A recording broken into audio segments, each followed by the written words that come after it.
This news update is brought to you by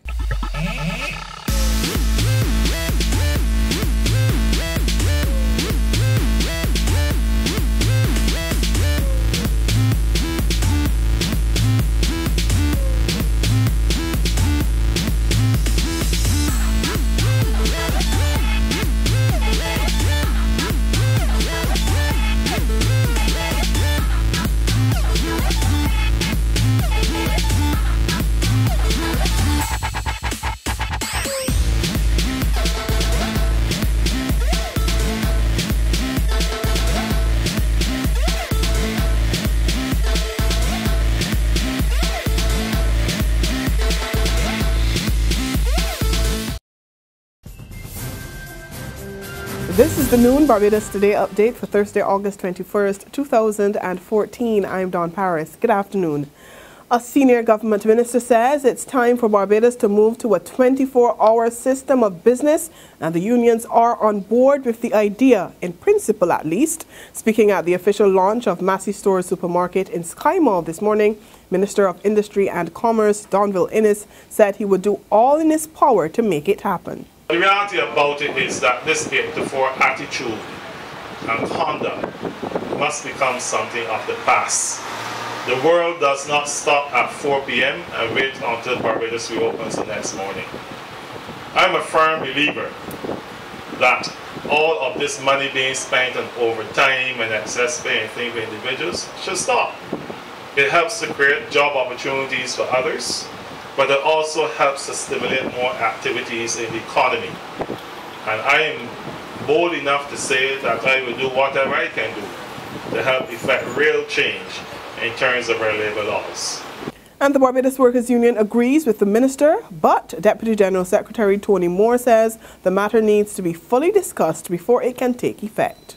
The Barbados Workers Union is not against a 24/7 work week. But what the Barbados Workers Union has always maintained is that where there's going to be a 24/7 work environment, there must necessarily be certain things, certain infrastructural changes that must be implemented. For instance, we have said there must be child care and elderly care facilities that operate on a 24/7 basis as well, because where you have workers who are required to work 24 hours, there must be those services as well, supporting services.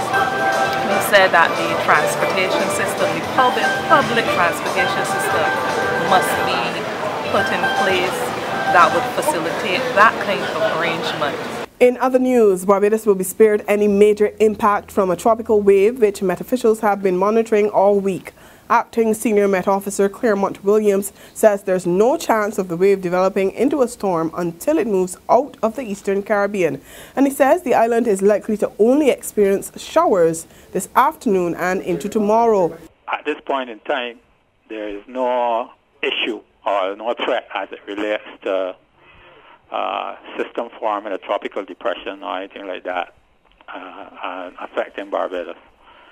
If a depression does form, as I said, it would more than likely be after the system has passed the Eastern Caribbean.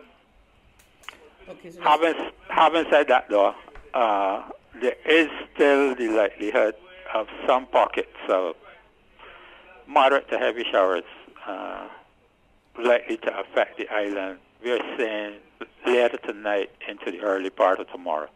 But the weather could have an impact on Liat flights. Travel to and from Barbados has not been affected so far, but this morning Liat advised passengers traveling north of Antigua, that's Anguilla, St. Kitts, St. Martin, San Juan, St. Thomas and Tortola, that their flights could be disrupted depending on the progress of the system. To sports now, a Guyanese man has launched an online petition to have the Barbados Tridents stripped of this year's Limacol Caribbean Premier League title.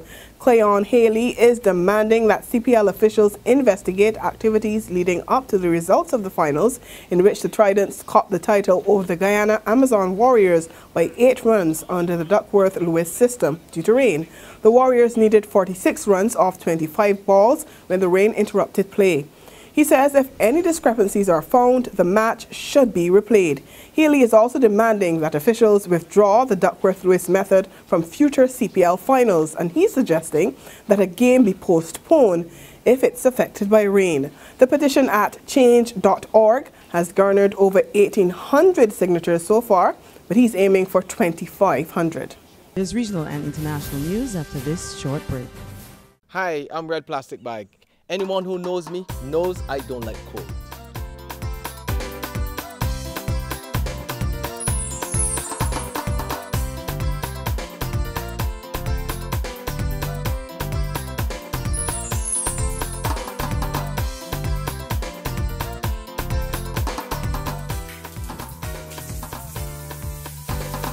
Sunshine reigns in my country. I love it. Get your sun power.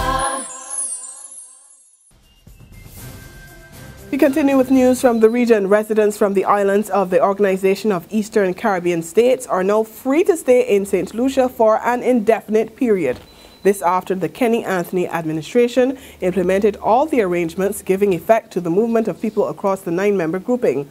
Under the new arrangement, OECS citizens seeking employment will no longer require a work permit once they receive a stamp for indefinite stay, but they must hold a valid photo identification which displays their nationality and is issued by the respective government agency to enter.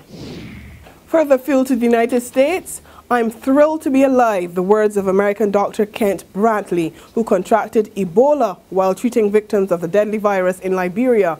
Dr. Brantley was released from the Emory University Hospital in Atlanta today after being treated with the experimental drug ZMapp. Speaking at a news conference this morning, he declared his successful recovery a miracle. On Tuesday, his colleague, U.S. missionary Nancy Wright-Ball, was released, but she opted not to make any public comments. Director of Emory's Infectious Disease Unit, Dr. Bruce Ribner, is hopeful the experience will help to advance the world's understanding of how to treat Ebola. And on that positive note, we come to the end of our noon Barbados Today update. We'll be back again at 6 this evening. Until then, remember to log on to www.barbadostoday.bb, subscribe to our e-paper and our email updates, and also like us on Facebook.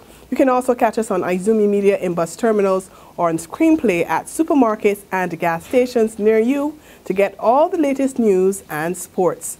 I'm Dawn Paris. We'll see you later at 6. This news update is brought to you by